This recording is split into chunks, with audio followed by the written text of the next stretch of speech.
korxonada necha yildan beri ishlaysiz? Umuman Global Textilga kirganimga 6 yil bo'ldi. 20-yilda Farg'onadan boshlaganmiz. Ochilgandan buyon, bu yerda ham, bu yerda ham ochilgandan buyon ishlayman.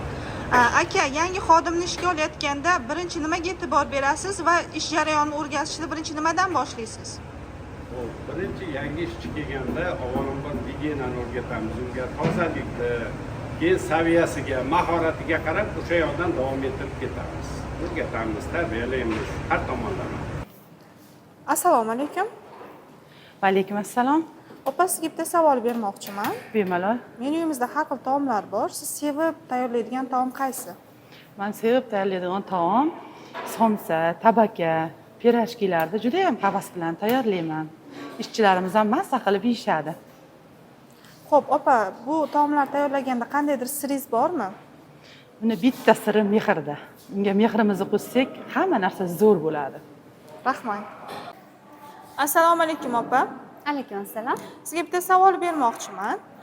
Ishga kelganingizda ish jarayonini birinchi nimadan boshlaysiz? Biz birinchi navbatda ishga kelganimizda shu zalimizni tozaligiga, ozodaligiga qaraymiz.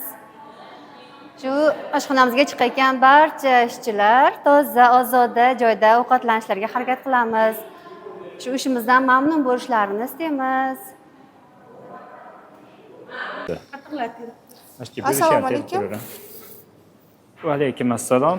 Dilshod aka, sizga bitta savol bersam maylimi? Eshitaman. Biz menyumizda har xil taomlar bor. Asosan qaysi taomlar haqida ishchi xodimlarimizdan yaxshi ta'riflay eshitasiz?